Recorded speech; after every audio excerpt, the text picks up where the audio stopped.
ଏହି କାହାଣୀରେ ଗୁରୁଦ୍ରୋଣ ସବୁ ଛାତ୍ରଙ୍କୁ ଏକ ବୃକ୍ଷ ତଳେ ଆଣି ଛିଡ଼ା କରିଦେଲେ। ସେ ଗଛର ଡାଳରେ ଥିବା ଏକ ଫଳକୁ ଦେଖାଇଲେ।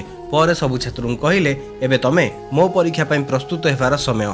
ଏହି ଫଳକୁ ତୁମେ ତମ ବାଣ ଦ୍ୱାରା ଧରିବାକୁ ପଡ଼ିବ, କିନ୍ତୁ ଯେତେବେଳେ ତୁମେ ଲକ୍ଷ୍ୟରେ ଦୃଷ୍ଟି ଦେବ, ମୋ ପ୍ରଶ୍ନର ଉତ୍ତର ଦେବା ପାଇଁ ପ୍ରସ୍ତୁତ ରୁହ। ପ୍ରଥମେ ଯୁଧିଷ୍ଠିର ଆସିଲେ, ଲକ୍ଷ୍ୟ ଧରିବା ପାଇଁ ଧନୁକୁ ଉତ୍ତୋଳନ କଲେ। ଗୁରୁଦ୍ରୋଣ ପଚାରିଲେ, ତୁମେ କ'ଣ ଦେଖୁଛ?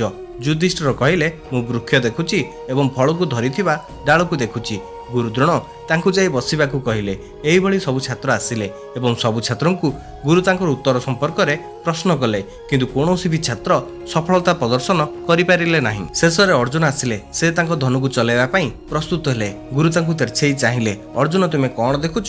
ଅର୍ଜୁନ କହିଲେ, ଗୁରୁଦେବ, ମୁଁ ଖାଲି ଫଳକୁ ଦେଖୁଛି, ଆଉ କିଛି ନୁହେଁ।